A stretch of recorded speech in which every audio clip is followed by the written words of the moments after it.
Por que deixei o Espiritismo, parte 2? Pois é, aqui no canal eu já fiz um vídeo falando sobre isso, porque deixei o Espiritismo, e, por sinal, é um dos vídeos mais vistos aqui do canal. No entanto, senti a necessidade de fazer a parte 2, o número 2, porque, observando e vendo novamente o vídeo, observei que eu deveria e poderia falar sobre algumas questões que ali eu esqueci. E aqui nesse vídeo, portanto, eu vou falar de maneira ainda mais clara e mais objetiva porque eu deixei o Espiritismo em minha vida, tá certo? Bem, se você está chegando agora, esse é o canal do Prof. Kardec, seja muito bem-vinda, muito bem-vindo. Você é minha convidada a se inscrever no canal, meu convidado a se inscrever no canal. Aqui o canal vem crescendo e eu fico muito feliz com isso. O canal fala sobre uma espiritualidade livre, da expansão da consciência, do despertar espiritual, e muita gente de todo o Brasil tem participado também do nosso grupo de WhatsApp, tem se inscrito no canal e participado do grupo de WhatsApp, gente do Rio, de São Paulo, gente da Bahia, gente dos vários estados, do Iapoca ao Chuí, e eu fico muito feliz com isso, tá? Aproveita e dá uma olhada no nosso conteúdo, nas nossas lives, vamos voltar a fazer lives, tá? Demos um tempo sem live, mas vamos voltar a fazer. Mas agora eu quero que você se ligue no tema deste vídeo. Por que deixei o Espiritismo parte 2? Vamos lá ao que interessa. Meus amigos, minhas amigas, o falso moralismo, sem dúvida alguma, é um dos motivos principais que me fez deixar o Espiritismo. Pois é, este falso moralismo que existe dentro do movimento espírita, evidentemente, daqueles líderes, daqueles palestrantes mais ligados à FEB, não é? Daqueles engomadinhos, daqueles que são os homens perfeitos, né? Impecáveis, os palestrantes que devem ser sempre exaltados, aplaudidos, impecáveis, perfeitos, aquele namoradinho perfeito para casar com a sua filha, enfim, esses aí, sem dúvida alguma, os hipócritas de plantão, porque há uma hipocrisia muito grande dentro dos centros espíritas e nos bastidores do movimento espírita, uma hipocrisia muito grande tentando fazer de algumas pessoas, de alguns cidadãos, santos, entre aspas, né? Tentando fazê-los de espíritos puros na Terra, dentro dessas condições que aqui estamos, o que é impossível. Então, essa vontade que a FEB tem de criar novos Chico Xaviers, novos Divaldos, isso é um grande fiasco, não é? Tentando santificar e sacralizar alguns palestrantes com alguns livros que eles fizeram, alguns pensamentos que eles têm, algumas obras que eles traduziram ou escreveram, enfim, há uma tentativa de santificação, há uma tentativa de tornar espíritos puros cidadãos comuns, pessoas como eu e você, que, enfim, têm seus defeitos e suas virtudes e que, portanto, não tem nada de santos. Aliás, no movimento espírita, não procure santos, não procure espíritos puros, porque em lugar nenhum tem, e no movimento espírita muito menos. Eu digo que conheço realmente a fundo, já convivi com muita gente, inclusive pessoas conhecidas em todo o Brasil, e na intimidade, nos bastidores, onde pude perceber e pude sentir claramente, conversando e lidando, o quanto essas pessoas muitas vezes são mesquinhas, egoístas, ignoram umas às outras, há rixas dentro do movimento. Pois é, há grandes rixas dentro do movimento, fulano que não fala com cicrano, um palestrante que ignora o outro, que finge que não conhece o outro, que finge que não vê. Muitos são intrigados, muitos não têm nenhum tipo de vínculo e são, inclusive, inimigos, não convidem para a mesma festa, não convidem para o mesmo seminário. Alguns, porque não se falam, são intrigados, são inclusive opositores. Essa que é a grande realidade, tá? Inclusive, todo mundo deveria saber, quem não sabe, mas a grande maioria das pessoas que sempre fizeram e fazem o movimento espírita sabem que sempre houve uma rixa entre Chico e Divaldo também.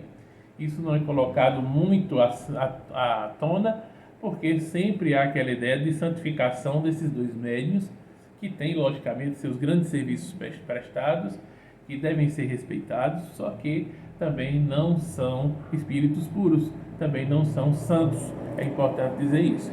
Então, em alguns momentos eles tiveram uma rixa muito forte, e essa rixa, há quem diga, por pessoas que vivenciaram, estiveram convivendo com eles, contemporâneos, alguns contemporâneos, senhores hoje em dia, idosos, mas que eu tive a oportunidade de conversar, pessoas, cabeças pensantes também do movimento espírita, que conviveram e vivenciaram os bastidores, e sempre me confidenciaram que a briga foi feia entre Chico e Divaldo. Não foi só aquela questão da acusação de plágio, não. Para além daquela acusação de plágio, teve muitas outras questões e picuinhas, disse-me-disse, e tretas pesadas com direito a baixarias nos bastidores entre os dois.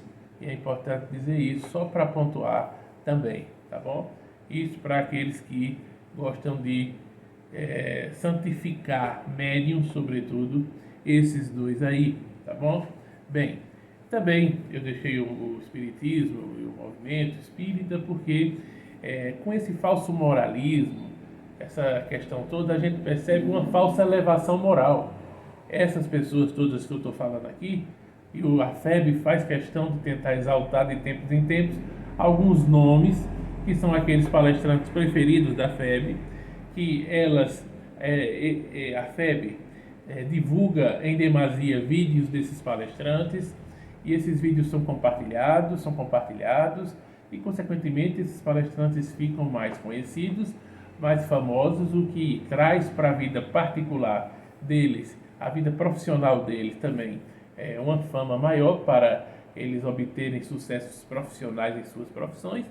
São pessoas bem requisitadas em suas profissões e são vistos como verdadeiros donos do saber, e além de intelectuais, são vistos também como santidades por uma grande maioria, infelizmente. Então, contra essa ideia de moralidade absoluta, né, contra essa falsa elevação moral dos espíritas em geral, que não só esses grandes nomes, mas de uma certa forma os espíritas, e aí não generalizando, mas a grande maioria dos espíritas se acham mais elevados moralmente do que as pessoas de outras religiões em geral.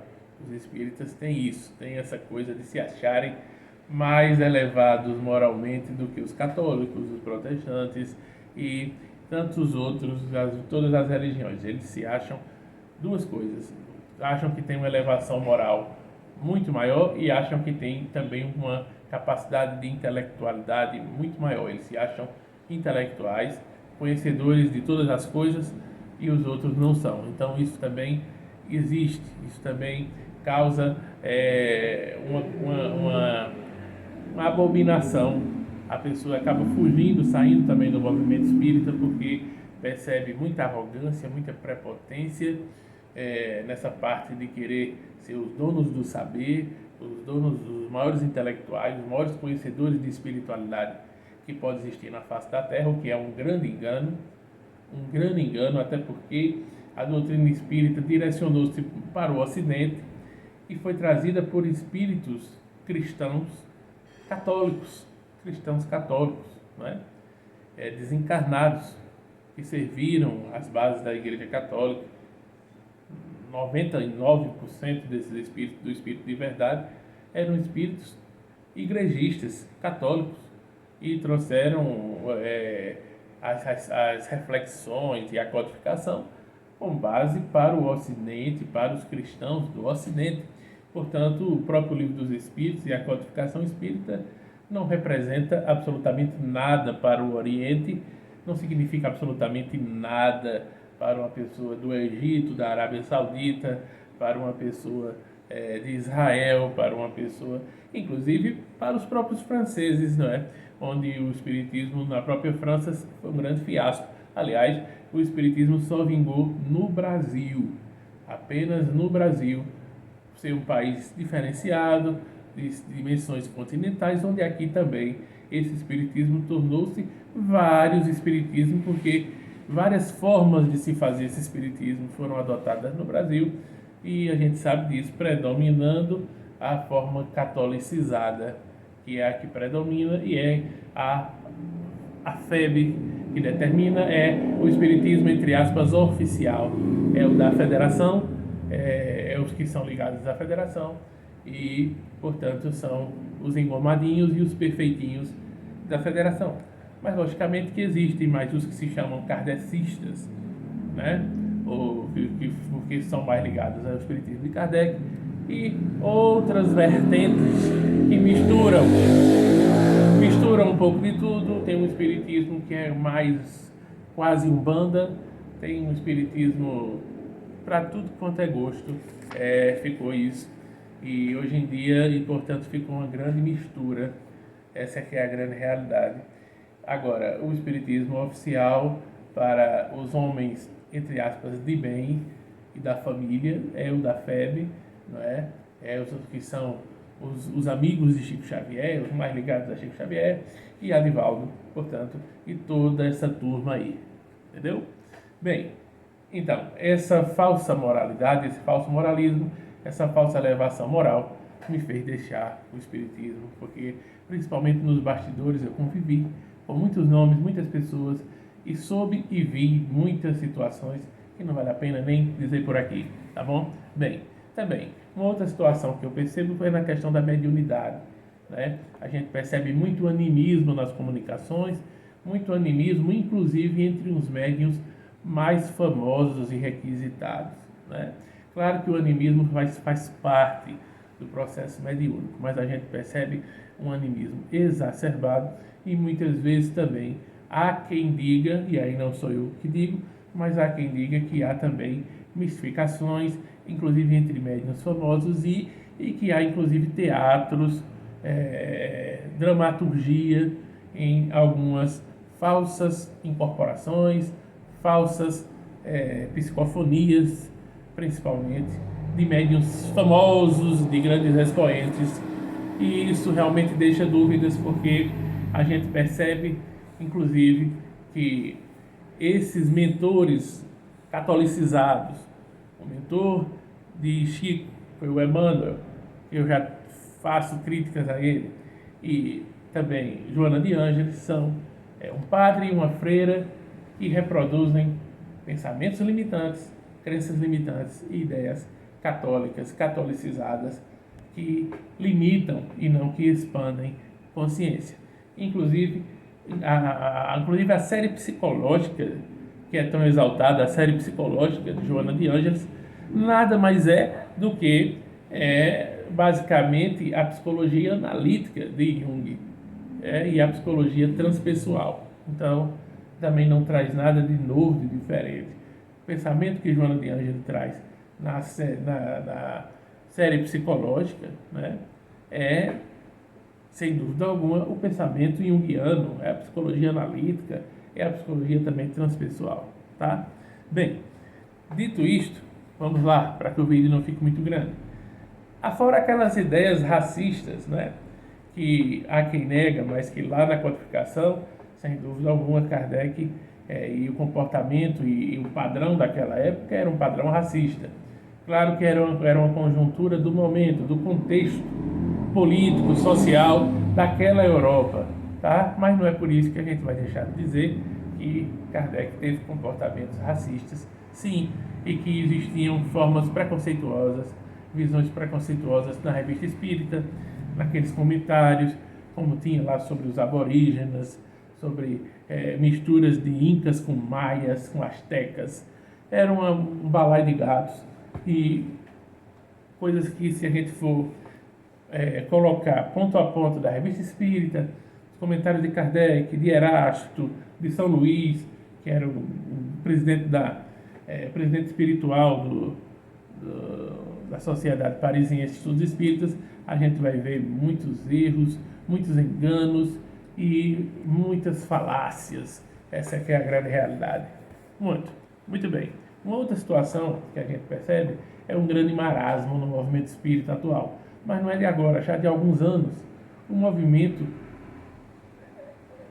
aquela coisa, é a repetição, é a mesma coisa, são as mesmas palestras, com os mesmos palestrantes, com os mesmos temas de sempre, catolicizados, parece que você está na igreja, e a repetição das mesmas coisas, e também a reprodução de dogmas, de crenças limitantes, de visões distorcidas, principalmente também 90% das palestras são baseadas no Evangelho segundo o Espiritismo, baseadas no Novo Testamento, porque existem poucos palestrantes qualificados para falar sobre a Gênese, sobre o Livro dos Médiuns, sobre o Céu e o Inferno, sobre outras obras. A gente tem no movimento espírita palestrantes que são palestrantes do Evangelho. Fazem seu Evangelho no lar toda semana, a maioria já foi católico e, portanto, são palestrantes de Evangelho. Se você der a ele qualquer outro tema, principalmente temas ligados, mas a partes existenciais, filosóficas, científicas, e Livro dos Médiuns, e Céu e Inferno, a Gênese, o que é o Espiritismo e outras obras também, tá? Eles não sabem falar nada, eles não conhecem e, portanto, são limitadíssimos e muito repetitivos, e o movimento é de um marasmo tremendo de palestras sonolentas e cansativas. Essa é que é a grande realidade. Bem, também a gente percebe também no movimento espírita um elitismo social. Claro, um elitismo social. Geralmente os palestrantes são doutor tal, fulana de tal, professora tal, professor tal, doutor tal, a filha de doutor fulano, não é? E o filho de doutor cicrano.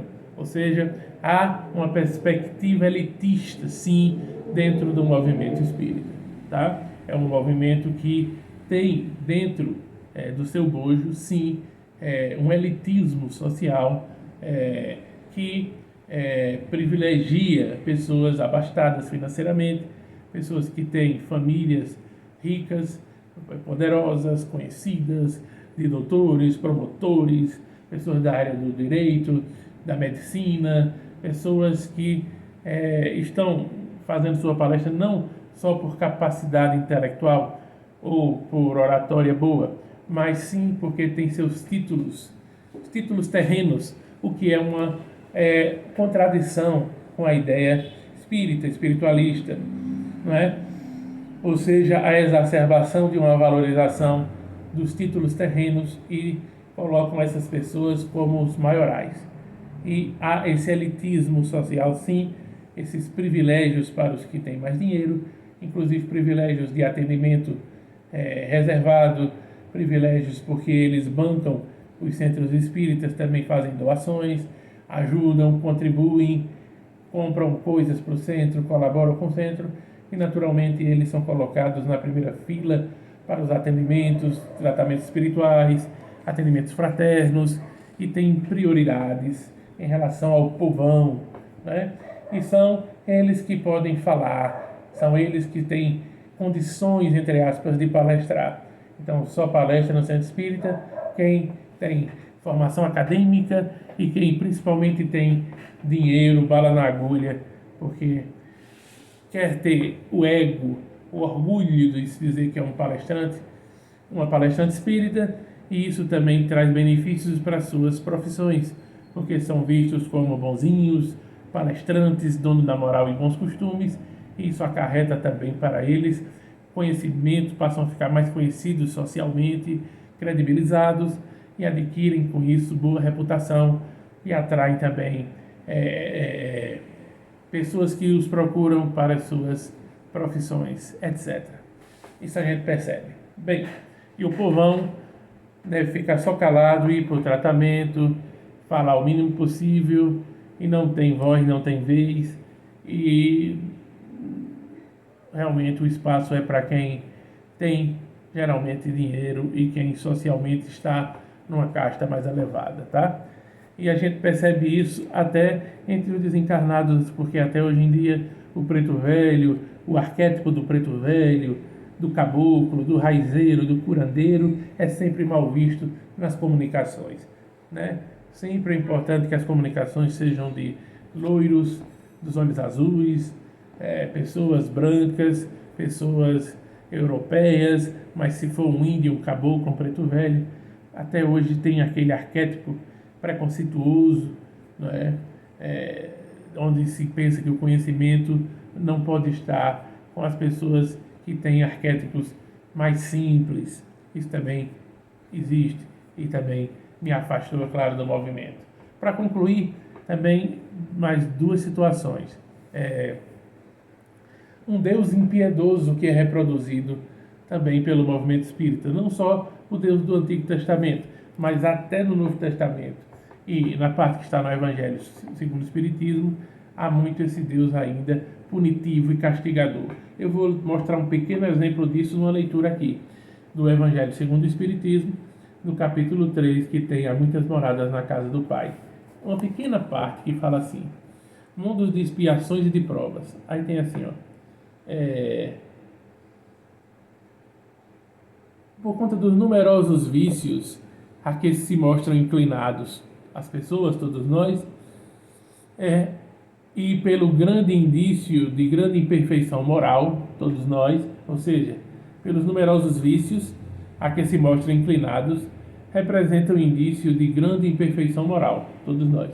Por isso, Deus colocou no mundo ingrato para expiarem, por conta da nossa condição de serem vícios, temos vícios e somos inclinados ainda em nossas imperfeições as nossas imperfeições morais. Deus então nos colocou no mundo ingrato, que é isso aqui. Por quê? Para quê? Para expiarem. Deus nos colocou neste mundo para que a gente possa expiar. Com X, viu? Não é espiar de olhar, não. Espiar com X. Sofrer. Para sofrer. Para sofrer aí as suas faltas por meio de trabalhos penosos e misérias da vida, até que mereçam passar para um mundo mais feliz. Veja, é aquela ideia ainda do Antigo Testamento reproduzida no Novo Testamento e no Evangelho segundo o Espiritismo.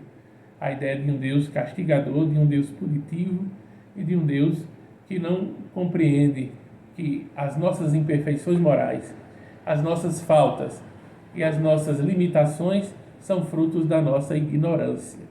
Até porque, segundo o próprio Espiritismo, fomos criados simples e ignorantes. Portanto, se fomos criados simples e ignorantes, mesmo que hoje tenhamos uma condição consciencial melhor, ainda assim somos cheios de ignorâncias, né? A ignorância é a mãe de todas as mazelas, inclusive a ignorância é mãe do orgulho, é mãe da vaidade, é mãe de todas as questões maldosas que nós temos, das imperfeições morais, né?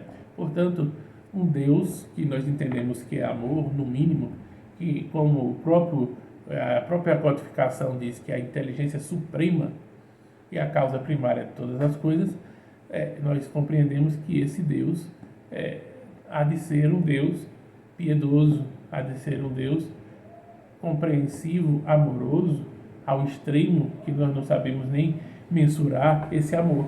E, portanto, é um Deus que compreende que fomos criados simples e ignorantes e que erramos e continuaremos a errar e a termos algumas inclinações negativas por um tempo, porque isso faz parte do processo de ignorância e que pedagogicamente não é com punições, com privações, nas mazelas, nas expiações do mundo que nós vamos aprender e evoluir. Não necessariamente assim. Às vezes o sofrimento pode ter alguma questão importante, mas não é só pelo sofrimento, nem muito menos por sofrimentos como nós observamos no mundo, sofrimentos terríveis que as pessoas passam, expiações terríveis. Eu não acredito pessoalmente que seja assim a melhor forma para educar, para reeducar e para mostrar o caminho a nós. Por isso que a gente entende que esse Deus, o Deus que é impiedoso, que é castigador e que é punitivo, é o Javé, é o Jeová, tá? É o Samael, é o Demiurgo, e não o Deus verdadeiro, que nós entendemos que é amor, que é piedade, um Deus que é misericórdia. E aqui mostra-se um Deus impiedoso, um Deus que não percebe que seus filhos foram criados por ele, foram criados numa condição de muita ignorância e que naturalmente erram e vão errar, e que naturalmente num mundo como esse vão ter inclinações negativas, vão ter imperfeições morais. Não é por isso que devem pagar, sofrer de maneira absurda. Não é assim que isso pode ser resolvido. Não é a melhor forma, pelo menos, não é. Então, isso, sem dúvida alguma, mostra uma perpetuação de uma ideia de Javé, Jeová, Samael, Demiurgo, uma ideia de Dabadaout e Adabaout, que é essa ideia realmente da punição, do castigo, do mundo prisão, do mundo de sofrimento. Um Deus que quer o sofrimento dos seus filhos, ele não pode ser interpretado como o Deus amor, o Deus inteligência suprema. Bem, dito isto, para concluir este vídeo também, eu quero falar sobre a concepção de caridade. Não é? Fora da caridade não há salvação e, portanto, esse mecanismo de barganha que é utilizado a caridade que é feita basicamente nos centros espíritas, hoje em dia é com fotografia, com filmagem, são filmadas, fotografadas, divulgadas nas redes sociais, uma mão dando e a outra vendo, não é? E acaba sendo instituição, publicidade institucional e vaidade dos seus dirigentes. Portanto, essa concepção de caridade que é feita, sobretudo hoje em dia, é uma caridade com filmagens, com vídeos, com fotos, mostrando o tempo todo o que é que as instituições fazem. Isso eleva o ego dos seus dirigentes, que para a sociedade passa a os ver cada vez mais como pessoas santas, maravilhosas, homens de bem, da moral, dos bons costumes e da família, né? Só que isso tudo é fruto de vaidade pessoal e de publicidade institucional. Então, essa maneira de se fazer caridade também como barganha política, como barganha para serem vistos como bonzinhos socialmente, vender a imagem de falsa santidade, de falsa moralidade e barganhar com os poderes públicos também outras questões, barganharem com a prefeitura, governo do estado, barganhas políticas, estratégicas também que existem, e eu não concordo com isso. Por isso também deixei o espiritismo, o movimento espírita, tá certo? Bem, aqui eu tentei resumir ao máximo, mas coloquei os tópicos principais. Aqui na descrição eu vou colocar o vídeo que eu falo porque deixei o espiritismo. É um vídeo que é um dos vídeos mais vistos aqui do canal. Se você ainda não viu, você pode ver, vou colocar aqui na descrição. Mas uma coisa eu digo a você, para mim, eu posso dizer que este vídeo que está encerrando aqui agora, para mim ficou bem melhor do que esse outro que está aqui embaixo. Portanto, compartilhe esse vídeo para chegar a um maior número de pessoas. E se você está chegando agora, por favor, inscreva-se no canal, tá? E encare essas minhas críticas com muito respeito à doutrina espírita, aos ensinamentos que eu obtive. Eu sempre digo que tudo que eu aprendi primeiramente foi com o Espiritismo. O Espiritismo promoveu minha primeira forma de despertar, foi através do Espiritismo, tá? Mas eu não posso deixar de ter a minha criticidade, minha reflexão crítica, e hoje em dia estou livre de todas essas amarras, fazendo espiritualidade livre aqui no canal. Deixe seu like, não esqueça o seu like, que é de fundamental importância. Divulgue esse vídeo, compartilhe esse vídeo nos grupos do WhatsApp, ajude o canal a crescer. Por favor, me ajude o canal deixando o like, compartilhando, se inscrevendo no canal, interagindo comigo também. Deixe sua visão, deixe sua opinião, escreva, é sempre muito bem-vindo e eu sempre dou também o meu feedback. Participe, interaja e, por favor, não esqueça o like, inscreva-se no canal e compartilhe. Esse vídeo foi feito, como todos os outros, com muita dedicação, com muito amor e com muita verdade, com muita coragem também para falar. Valorize compartilhando, deixando o like, se inscrevendo no canal. Compartilhe aí, deixa teu like.